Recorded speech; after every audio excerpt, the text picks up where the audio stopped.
할렐루야. 예. 오늘 우리 예배를 드리는데요. 요즘 예배 시작 묵도 멘트가 요즘 바뀌었습니다. 뭐라고 바뀌었는가? 다 같이 마스크를 착용하심으로 묵도하겠습니다. 이렇게 멘트가 바뀌었습니다. 예. 그래도 움직이시는 분이 한 분도 없네요. 예. 여러분, 이럴 때는 우리가 서로가 우리가 위해야 돼요. 그래서 괜찮겠지 하는 마음이 아니라 우리가 서로 해서 나도 건강하고 옆에 분도 건강하고 해서 마스크를 가지고 오셨으면 마스크를 다 착용하시고, 제가 며칠 전도 아니죠. 지난주에 농협을 갔더니 저 일하다가 갑자기 이렇게 뭐 있어서 그냥 생각도 없이 농협을 갔는데 막 저를 막 이상하게 째려보는 거예요, 아줌마들이요. 그래갖고 왜 그런가 생각을 했더니 마스크를 안 한 거예요. 그러니까 정말 그 눈초리가 무섭더라고요. 여러분, 그렇습니다.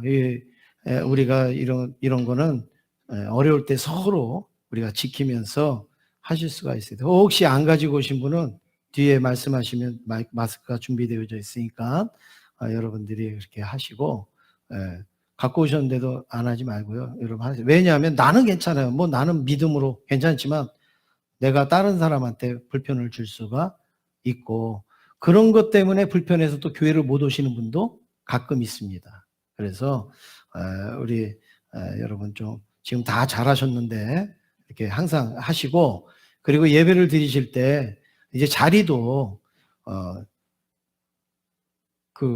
우리 천국에 가서 내가 앉는 자리가 따로 있는 게 아니잖아요. 교회 오셔서도 이렇게 밀집적으로 앉지 마시고 이렇게 빈 데 이렇게 쭉쭉 이렇게 앉으시면 훨씬 더 공기도 좋고 좋습니다. 우리가 좀 이런 부분을 좀 신경 쓰셔서 하시면 좋겠습니다. 오늘 우리 말씀을 통해서 진실하게 의지하리라는 제목으로 함께 말씀을 나누겠습니다. 오늘 101주년 3.1절 기념 예배로 드립니다.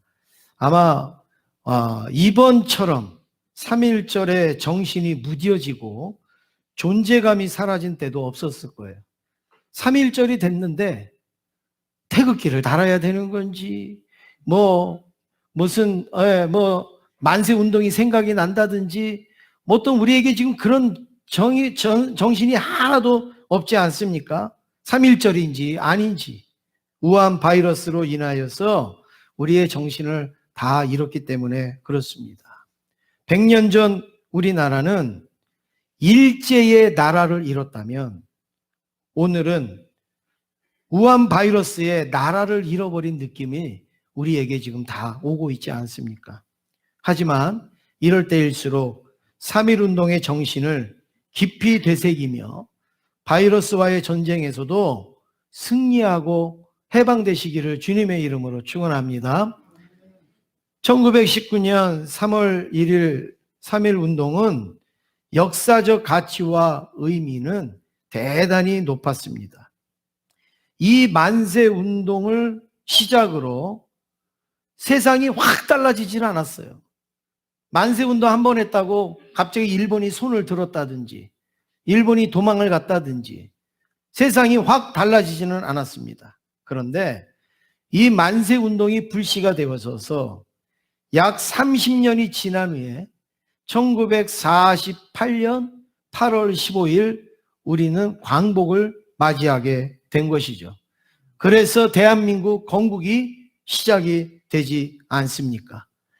이 만세운동이 조그만 동리에 또 마을에 교회에 거리의 운동이었지만 30년 후에는 우리나라가 건국이 되어지는 놀라운 은혜가 임하게 됐다라는 말씀입니다.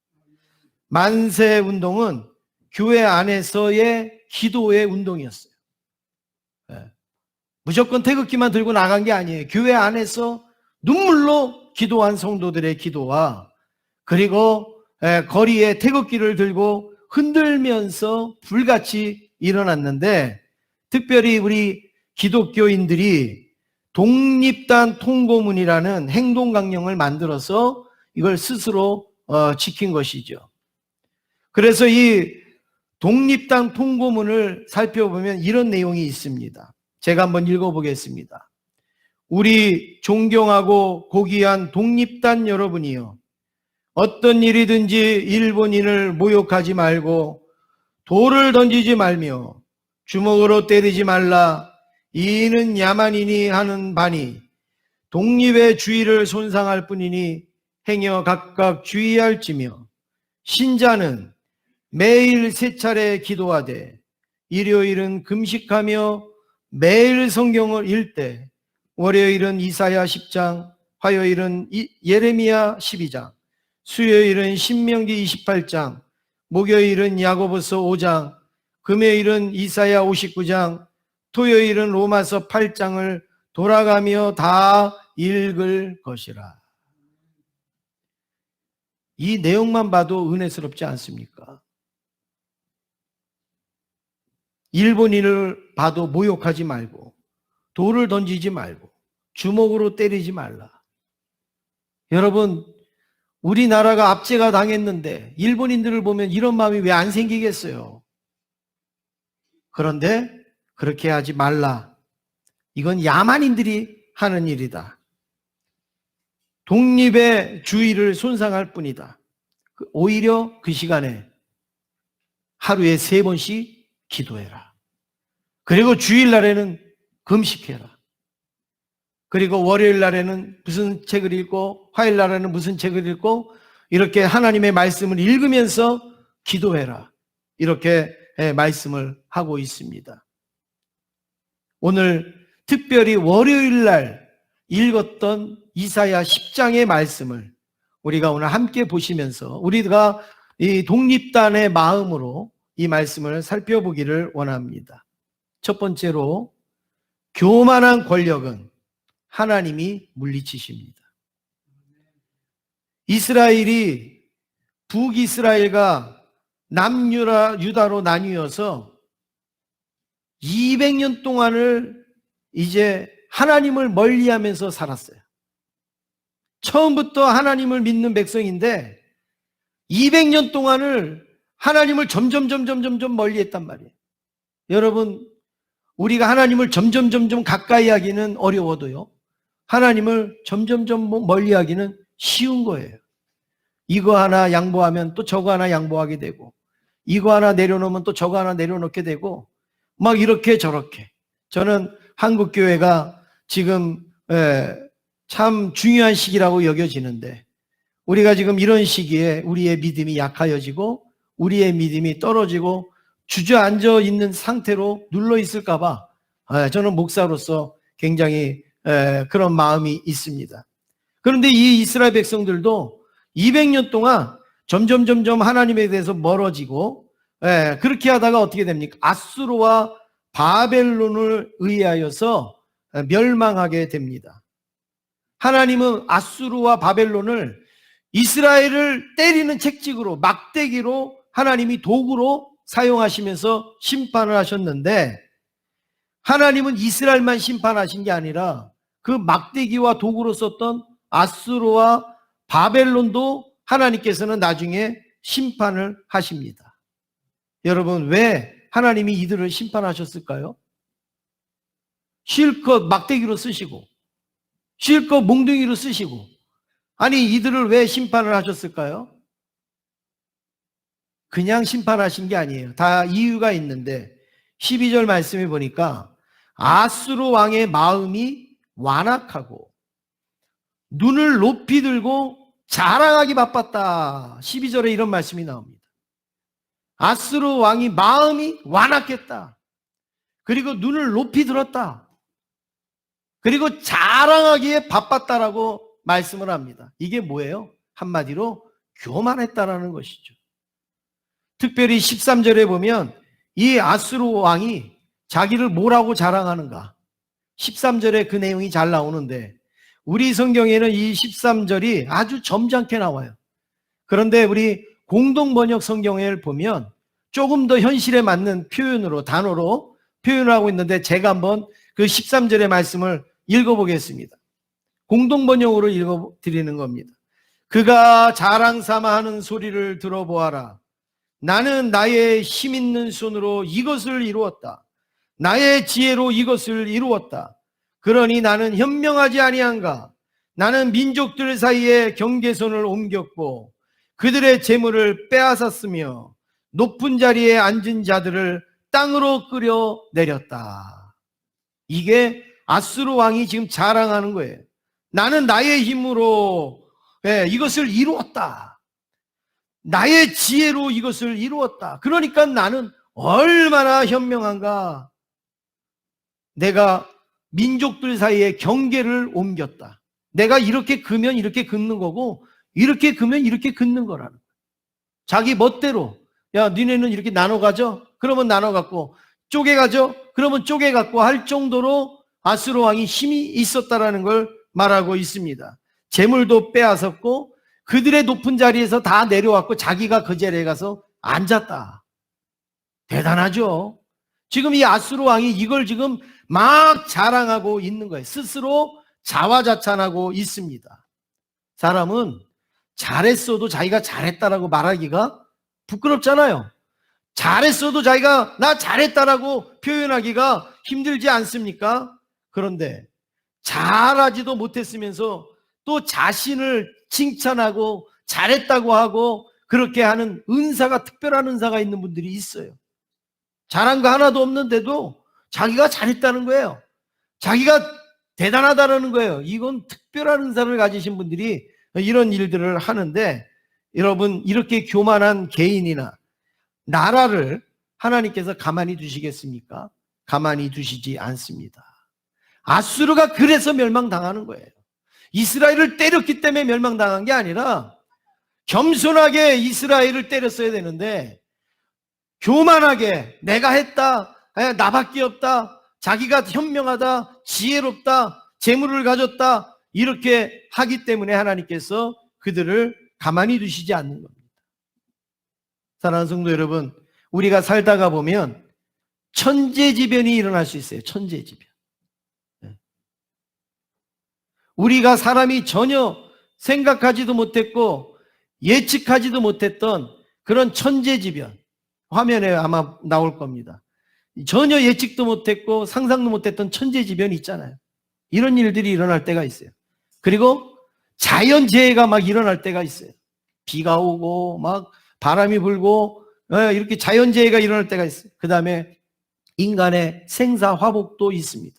사람이 병들기도 하고 죽기도 하고 이런 일들, 그리고 이번에처럼 바이러스 이런 사태를 우리는 겪을 수가 있는데, 여러분 이런 것을 인간이 장담할 수 있는 인간이 어디 있냔 말이에요. 천재지변이 왔을 때 장담할 수 있는 사람이 어디 있고, 자연재해가 일어났을 때 장담할 수 있는 사람이 어디 있고, 그리고 바이러스가 왔을 때 장담할 수 있는 사람이 어디 있습니까? 만약에 장담할 수 있다면 창조주 하나님만 장담할 수 있는 줄로 믿습니다. 하나님만이 이것을 시작도 하시고 끝내기도 하실 수 있는 분이 하나님임을 우리는 고백해야 되는 거죠. 그런데 우리 사람들은 어떻습니까? 우리가 승기를 잡았다, 우리가 이겼다, 끝이 보인다, 이제 종식될 것이다. 여러분 이게 얼마나 교만한 말인가? 이게 얼마나 어리석은 말인가? 이게 다 하나님 앞에 머리를 드는 거예요. 우리 인간은 그런 말 할 수 있는 존재가 안 돼요. 그런 말 할 수 있는 자격이 안 돼요. 자연재해가 이제, 자연재해를 우리가 승기를 잡았다, 이제 종식시켰다. 여러분 누가 그렇게 할 수 있어요? 오늘날 우리가 지금 이 바이러스로 인하여서 할 수 있는 게 뭐 있습니까? 마스크 쓰고 손 소독하는 거 말고 뭐가 있습니까? 그리고 자연적으로 없어지기를 바라고 그게 사라지기를 기다리는 것밖에 우리는 더 합니까? 그런데 우리는 이런 부분에서 우리도 모르게 머리를 들 때가 있어요. 우리도 모르게 우리가 높아질 때가 있단 말이에요. 조선시대의 임금들도 나라에 역병이 돌 때는 함부로 웃지 않았다라는 말이 있잖아요. 나라의 역병이 도는 거는 여러분 이건 임금도 할 수 없는 일이에요. 왕도 할 수 없는 일이에요. 아무리 돈이 많은 부자도 할 수 없는 일이에요. 막 죽어가는 것을 보면서 어떻게 웃을 수가 있고 어떻게 마음 편할 수가 있겠습니까? 그러니까 조선의 그 임금들, 대단했던 임금들도 나라의 역병이 돌 때는 함부로 웃지도 못했다는 거죠. 내가 웃는 것 때문에 백성들이 상처를 받고 아픔을 겪고 더 고통스러워질 수 있어서 함부로 웃지 않았다. 이게 뭐예요? 겸손해졌다는 거예요. 자기를 낮췄다라는 거예요. 자기의 머리를 숙였다라는 것을 말씀하지 않습니까? 여러분, 천지를 창조하시고 역사를 주관하시는 하나님은 개인이든 나라든 교만하고 악할 때에 회초리를 드시는 줄로 믿습니다. 오늘 15절 말씀에 그 내용이 나옵니다. 15절 함께 읽겠습니다. 시작.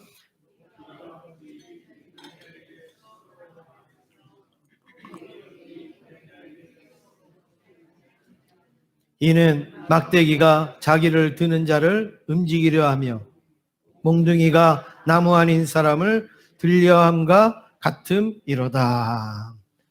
지금 우리가 머리를 들고 우리가 교만해지는 것을 뭐라고 표현하느냐면 도끼가 어찌 찍는 자에게 스스로 자랑하겠으며 톱이 어찌 켜는 자에게 스스로 큰 체하겠으며 이는 막대기가 자기를 드는 자를 움직이려 하며 몽둥이가 나무 아닌 사람을 들려함과 같음이로다. 무슨 말씀입니까? 도끼가요, 도끼질을 하는 그 사람에게 자기가 잘했다고 자랑한다는 거예요. 톱이 그것을 켜는 사람에게 스스로 큰 체한다는 거예요. 막대기가 자기를 드는 자를 막 이쪽으로 저쪽으로 움직이려 한다는 거예요. 여러분, 사람이 막대기를 잡고 이리 휘들고 저리 휘두르는 거지 막대기가 사람을 이리 휘들고 저리 휘두르는 거 아니지 않습니까? 몽둥이가 사람을 막 든다. 사람이 몽둥이를 들지 몽둥이가 사람을 드는 게 아니잖아요. 사람이 교만하고 그리고 하나님 앞에 머리를 드는 것을 지금 하나님은 이렇게 표현하고 있는 거예요. 야, 도끼가 도끼질을 하는 사람에게 자랑하고 있네. 지금 이런 말씀입니다. 하나님의 주권을 전혀 모르는 행동, 하나님의 권능을 전혀 인식하지 못한 그런 태도를 보여주고 있는 것이죠. 100년 전 독립단 통고문을 읽으신 신앙의 선배님들이 목숨을 걸고 일본과 싸울 수 있는 이유가 뭐가 있었을까요? 그들은 총으로 쏘고 우리는 힘없는 태극기 들고 나가서 흔드는데 여러분, 게임이 안 되잖아요. 싸움이 안 되잖아요. 그런데도 어떻게 우리 선조들은 태극기를 들고 나가서 만세를 외칠 수 있었냔 말이에요. 어떤 이유 때문에 그랬을까요? 아마 우리 선조들은 이걸 봤을 겁니다. 이 이사야서 10장 이 말씀을 읽으면서 야, 아수르가 교만하니까 하나님이 치시는구나. 아수르가 교만하니까 하나님이 징계를 내리시는구나. 하나님이 멸망을 시키시는구나. 그 아수르의 교만에서 누굴 볼 수 있었냐면 일본을 볼 수 있었던 거예요. 일본이 지금 우리나라를 압제하고 있고 누르고 있지만 그들에게 있어 교만이 보이는 거죠. 신사를 참배하라고 그리고 하나님을 모욕하고 예배를 드리지 말라고 그리고 신앙의 자유를 말살하고 우리 나라의 이 여러 가지 자유를 말살하는 그 모습 속에서 아수르의 교만을 본 거예요. 우리 선조들이. 아수르를 무너뜨리신 하나님은 일본도 무너뜨리실 것이다. 이 확신이 있었던 것이죠. 그래서 나가서 태극기 흔들 수 있었던 거예요. 그래서 기도할 수 있었던 겁니다. 우리가 이거 태극기 흔들면 사람이 얼마나 모이면 이길 수 있을까? 여러분, 우리나라 사람 다 달려들어도 못 이기는 거예요, 그거. 그런데 기도하면서 태극기를 흔들 때 뭘 받느냐? 교만한 백성은 하나님이 멸망시킨다라는 이 아수르의 샘플을 보면서 그래, 지금은 우리는 힘이 없지만 우리가 하나님을 의지하고 나가서 외칠 때 하나님은 교만한 일본도 무너뜨리신다라는 이 확신을 가진 줄로 믿습니다. 사랑하는 성도 여러분, 교만한 권력은 다 이처럼 무너지는 거예요. 교만한 백성은 다 이처럼 패망할 수밖에 없습니다. 어느 시대든 어느 민족이든 어느 정권이든 권력이든 하나님 앞에 교만하여서 하나님이 물리치시지 않기를 주님의 이름으로 축원을 합니다. 두 번째로 여호와를 진실하게 의지하라 말씀합니다. 북이스라엘과 남유다는 늘 두 쪽으로 갈라졌어요. 그 안에서. 그래서 무슨 이야기를 했느냐? 우리가 어느 나라를 의지해야 우리가 잘 살까? 우리가 어느 나라를 의지해야 우리한테 유익할까? 저기 위쪽으로 바벨론으로 갈까? 아니면 저 밑에 이집트로 갈까? 어디에 가서 붙어야 우리가 잘 살 수 있을까? 이거 가지고 맨날 싸웠단 말이에요. 이거 가지고 맨날. 그러다가 어떻게 됩니까? 북이스라엘은 아수르에 멸망당하고 남유다는 140년이 지나서 바벨론의 멸망을 당합니다. 자기들이 의지하려고 했던 나라들이에요. 어느 나라를 의지하면 우리는 살까? 그랬으면 살아야 되잖아요. 그런데 멸망당한 거예요. 그래서 이스라엘이라는 나라는 없어졌어요. 사라졌단 말이에요. 그렇지만 하나님은 불쌍히 여기셔서 이스라엘 나라를 다시 회복시키신 것이죠. 20절에 우리 같이 읽겠습니다. 20절입니다. 시작. 그날에 이스라엘의 남은 자와 야곱 족속에 피난한 자들이 다시는 자기를 친 자를 의지하지 아니하고 이스라엘의 거룩하시니 여호와를 진실하게 의지하리니. 할렐루야. 이스라엘 백성들을 하나님이 다시금 회복시켰어요. 그랬더니 이스라엘 백성들이 어떻게 하느냐? 자기를 친 자들을 이제는 의지하지 아니하고 다시는 자기를 친 자들을 의지하지 아니하고 이스라엘의 거룩하신 이 여호와를 진실하게 의지하리니. 할렐루야. 이스라엘 백성들이 자기가 의지하면 살 것 같았던 나라들이 자기들을 쳤어요. 그러니까 이제는 다시는 그들을 의지하지 아니하고 정말 궁휼히 여기시고 불쌍히 여기시고 구원하여 주시는 여호와만 진실하게 의지하리라, 이렇게 선포하고 있는 겁니다. 우리나라가 만세 운동도 했지만 진실되게 하나님을 의지한 성도들의 기도를 하나님께서 들으신 겁니다.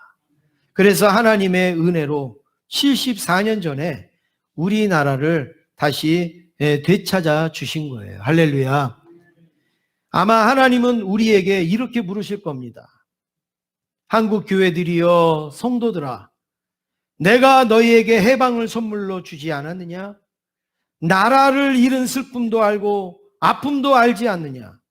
하나님만 의지해야 살 수 있음도 깨닫지 않았느냐?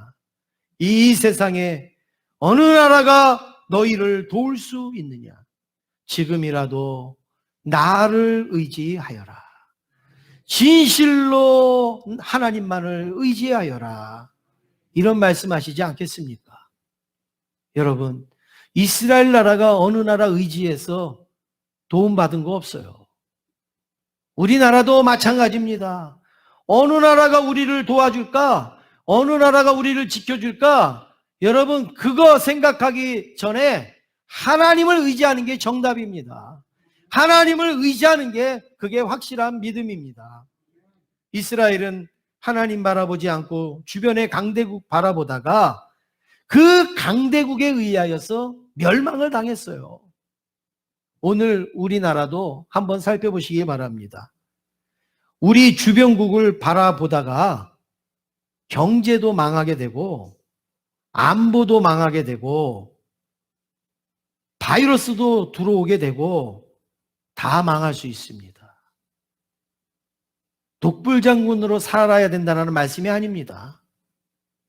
외교도 안 하고 뭐도 안 하고 교류도 안 하고 그냥 우리나라만 살아야 된다는 그런 어떤 쇄국 정책을 제가 말씀드리는 게 아니라 외교도 하고 교류도 하고 무역도 하고 다 하지만 의지하지 말아야 된다는 거예요. 의지의 대상은 오직 하나님밖에 없음을 우리가 알아야 되는 겁니다. 지금 대구가 코로나19 때문에 수많은 시민들이 고통을 당하지만 여러 미담들이 우리에게 들려오고 있지 않습니까?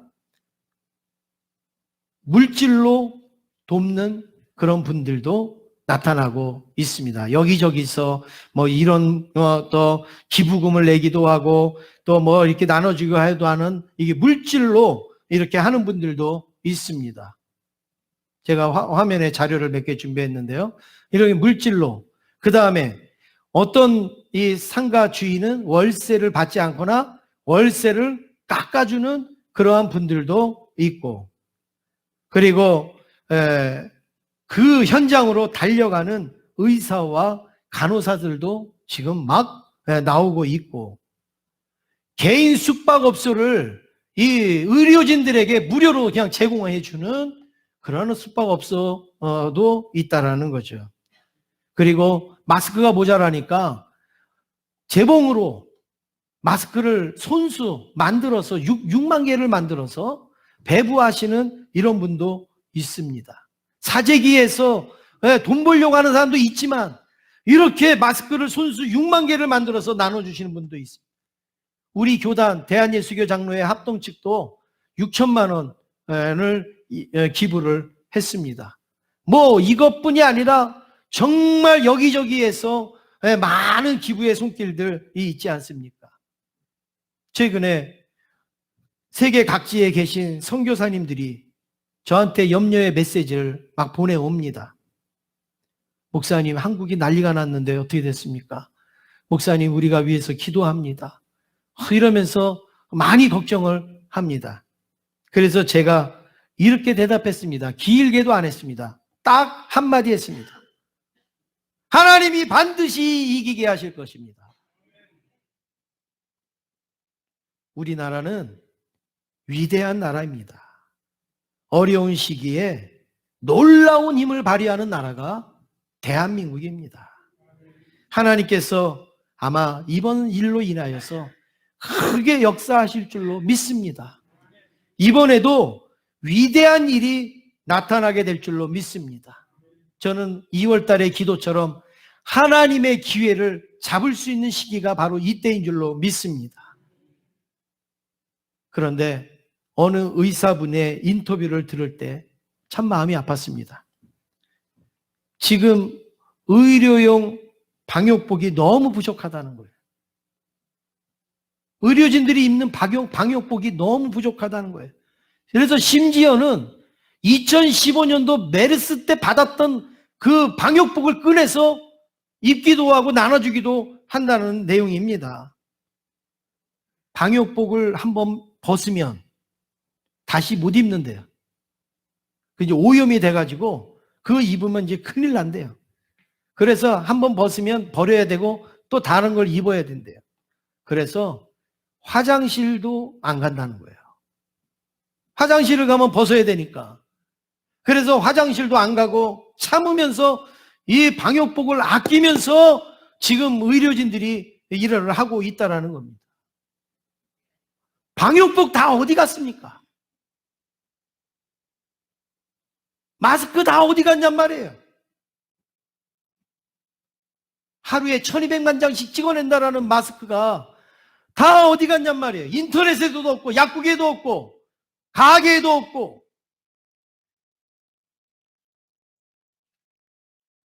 저도 이번 주에 몇 번씩 우체국 갔다가 저 봉양에도 갔다가 했는데 구하지 못했어요. 제가 쓰려는 게 아니라 혹시 여러분들이 못 가지신 분들이 있으면 드리려고, 또 예배 때 필요하시면 드리려고 못 구했어요. 마스크 다 어디 갔냔 말이에요. 방역복 다 어디 갔습니까? 우리나라 역사를 볼 때 우리 주변에 있는 북한이나 중국이나 일본이나 러시아 이런 나라들은 전부 우리에게 총뿌리를 겨눴던 나라들입니다. 필요하면 다시 총뿌리를 우리에게 들 수 있는 나라들이에요. 그 백성 한 사람 한 사람들은 다 착하고 다 좋고 하지만 그 나라의 특성상 그럴 수밖에 없다라는 거예요. 역사적으로 볼 때 우리한테 촛불이 안 된 나라가 어디 있습니까? 언제든지 이익이 안 된다고 하고 손해를 본다고 하면 촛불이를 들이댈 수 있는 나라가 바로 그 나라들 아닙니까? 우리가 지금 현실적으로 보잖아요. 우리나라가 더 위험해지니까, 우리나라가 바이러스 공포에 더 휩싸이니까 다 우리나라 차단하잖아요. 들어오지 말라고 그러잖아요. 대문에다가 이제 봉인도까지 하면서 나오지 말라고 하지 않습니까? 그리고 우리가 줬던 마스크를 더 비싸게 우리나라한테 지금 팔고 있지 않습니까? 이게 우리의 현실이에요. 그들이 잘못된 게 아니죠. 그들이 살아야 되는데. 그들이 지금 어떻게 해서 이걸 극복했는데 또 이런 일을 겪었겠습니까? 그러니까 그들은 당연한 거예요. 근데 우리가 어리석은 거죠. 우리가 도움을 요청하니까 왜 막냐? 왜 봉인하냐? 이러니까 뭐라고 얘기했어요? 형제하고 바이러스는 다른 거다. 이웃과 바이러스는 다른 거다. 그 우리가 해야 될 말 아니에요, 우리가. 근데 우리는 이웃의 아픔과 우리가 함께 해야 됩니다. 형제의 아픔과 우리는 함께 해야 됩니다. 근데 지금 우리는 그런 대접을 못 받고 있지 않습니까? 우리 이런 애국가 있지 않습니까? 대한 사람 대안으로. 누가 보존하십니까? 누가 보존하세요? 하나님이 보존하십니다. 하나님이 보호하사 대한 사람 대안으로 보호하시는 분은 하나님이에요. 하나님. 우리 주변에 있는 나라들이 아니에요. 하나님이 우리를 보호하신단 말이죠.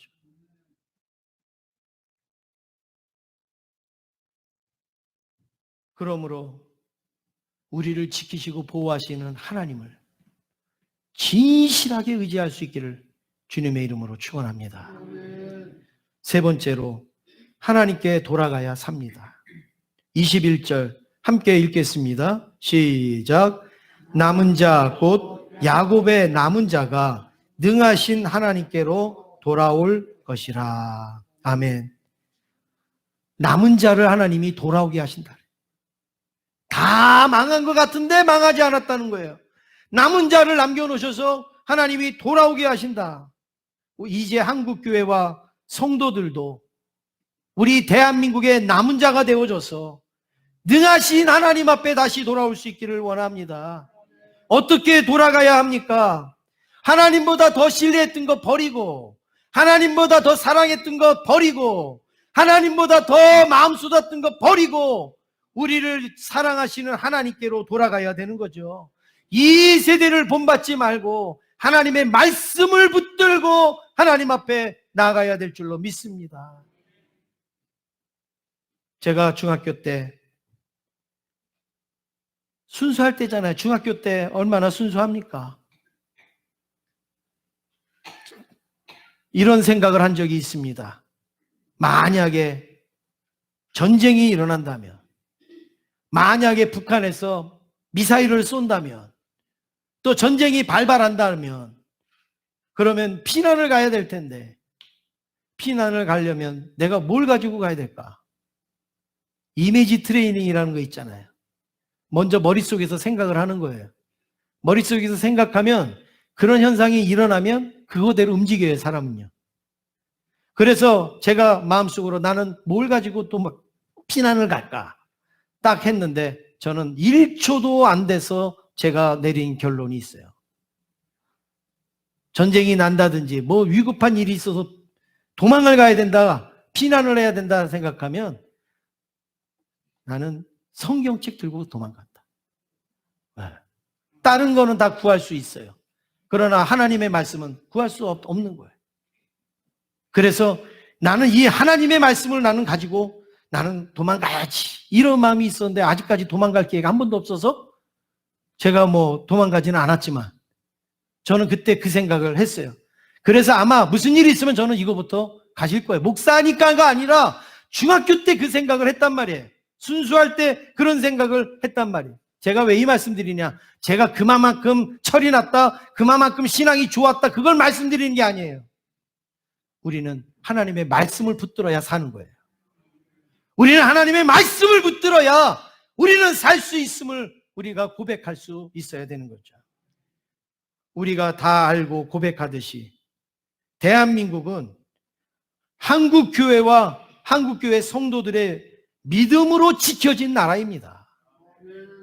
뭐 누가 뭐라 그래도 대한민국은 믿음으로 지켜진 나라예요. 한국교회와 성도들의 눈물의 기도로 지켜진 나라입니다. 나라가 무너지려고 할 때마다 한국교회와 성도들이 기도하면서 말씀을 붙들 때에 하나님께서는 이 나라를 보호하여 주셨고 지켜주셨습니다.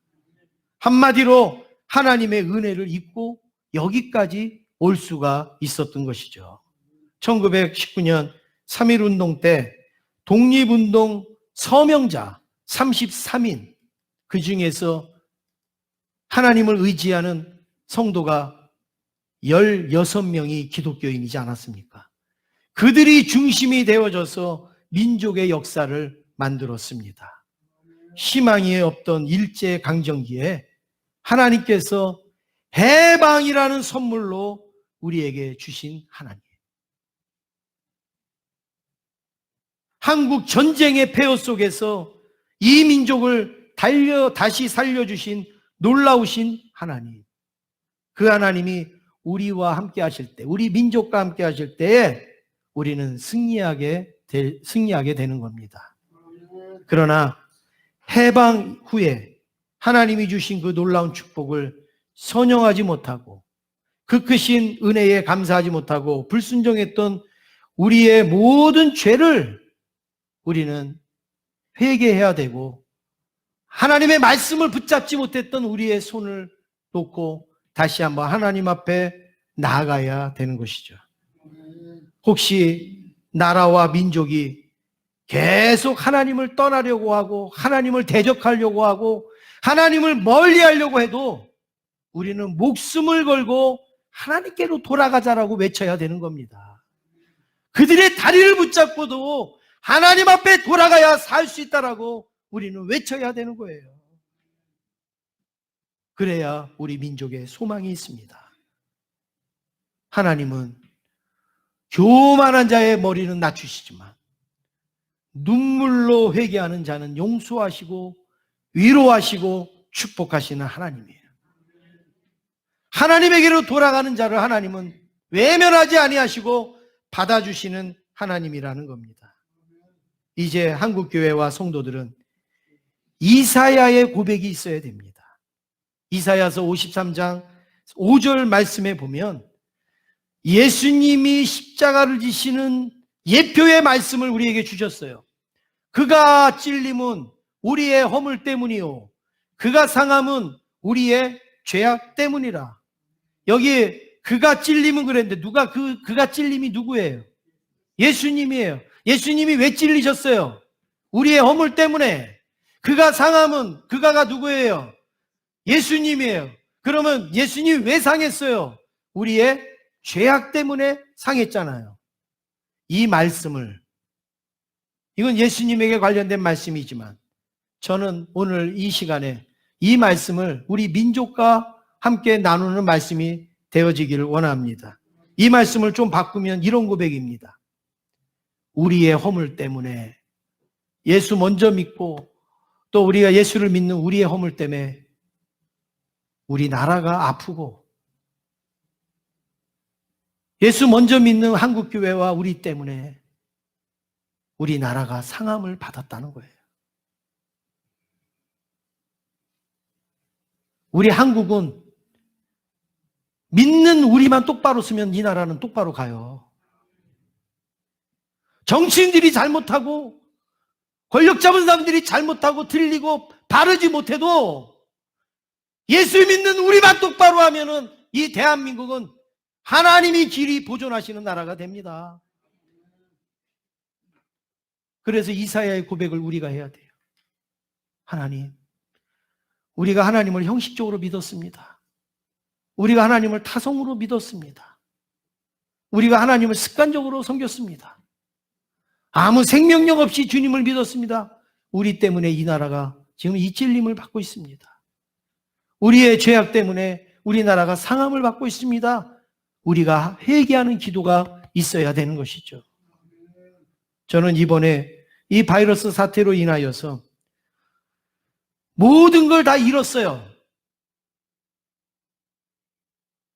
목숨도 잃고 건강도 잃고 경제도 잃고, 여러분 모든 걸 다 잃었잖아요. 성도들도 온전히 예배 못 드리고, 그리고 이번 기회에 떠나는 성도들, 또 빠져나가는 성도들 많이 있잖아요. 모든 걸 다 잃었어요. 모든 걸. 그런데 저는 그 가운데서도 소망이 있다고 생각을 합니다. 하나님께서 우리의 믿음을 다시 새롭게 하여 주실 줄로 믿습니다. 우리가 신앙의 자유가 있다고, 믿음을 마음대로 할 수 있다고 너무 나태한 신앙생활을 하지 않았습니까? 너무 형식적인 신앙생활, 그냥 교회 한번 갔다 오면 되지, 예배 한번 드리면 되지. 이번 주에 예배 못 드리면 언제 드리면 돼요? 다음 주에 드리면 되지. 다음 주에 예배 못 드리면 언제 드리면 돼요? 그 다음 주에 예배 드리면 되지. 우리의 마음이 언제부터 이렇게 됐냔 말이에요. 지금 대한독립 만세를 외치던 이 선조들은 월요일 날에는 무슨 책을 읽고, 화요일 날에는 무슨 성경을 읽고, 수요일 날에는 무슨 성경을 읽고 하면서 목숨을 걸고 기도했는데, 우리는 예배에 목숨을 걸지도 않고, 믿는데 목숨을 걸지도 않고, 형편을 따라서, 처지에 따라서, 그냥 습관을 따라서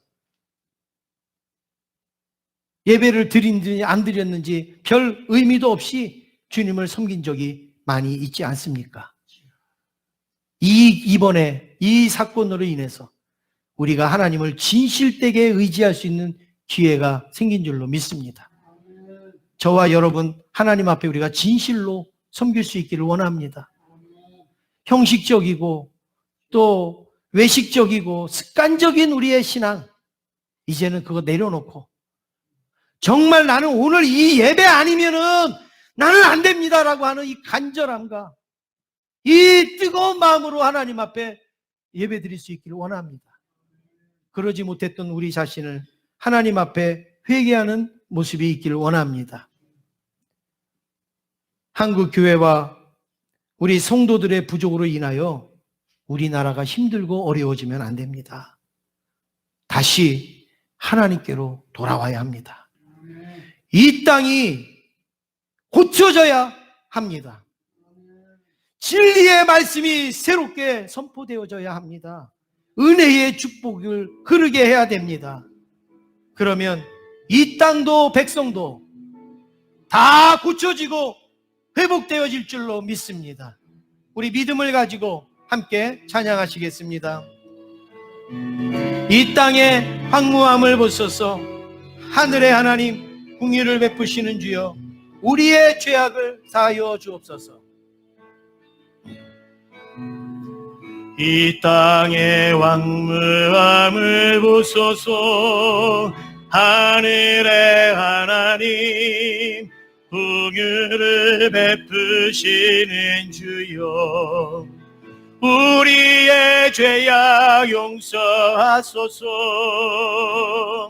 이 땅 고쳐 주소서. 이제 우리 모두 하나 되어 이 땅에 무너진 기초를 다시 쌓을 때, 우리의 우상들을 태우신 성령의 불 임하소서. 풍의 불길 타오르게 하소서. 진리의 말씀 이 땅 새롭게 하소서. 은혜의 강물 흐르게 하소서. 하소서. 성령의 바람 이제 불어와 주의 영광 가득한 새날 주소서. 주님 나라 이 땅에 임하소. 이 땅의 황무함을 보소서. 이 땅의 황무함을 보소서. 하늘의 하나님 긍휼을 베푸신 우리의 죄악 용서하소서. 우리의 죄악 용서하소서. 이 땅 고쳐주소서. 이 땅 이제 우리 모두 하나 되어, 이제 우리 모두 하나, 이 땅에 무너진 기초를 다시 우리의 우상들을 태우시, 우리의 우상들을 태우. 성령의 불 임하소서. 성령의 불 임하. 우리 두 손 들고 찬양하겠습니다. 붕의 불길, 붕의 불길 타오르게 하소서. 진리의 말씀 이 땅 새롭게 하소서. 은혜의 강물 흐르게 하소서. 성령의 바람 이제 불어 주의 영광 가득한 새 주소서. 주님 나라 임하소서. 우리 다시 한번 회개하는 마음으로 붕의 불길을 타오르게 하소서. 붕의 불길 타오르게 하소서. 진리의 말씀 이 땅 새롭게 하소서. 은혜의 강물 흐르게 하소서. 성령의 바람 이제 불어와 주의 영광 가득한 새날 주소서. 주님 나라 이 땅에 임하소서.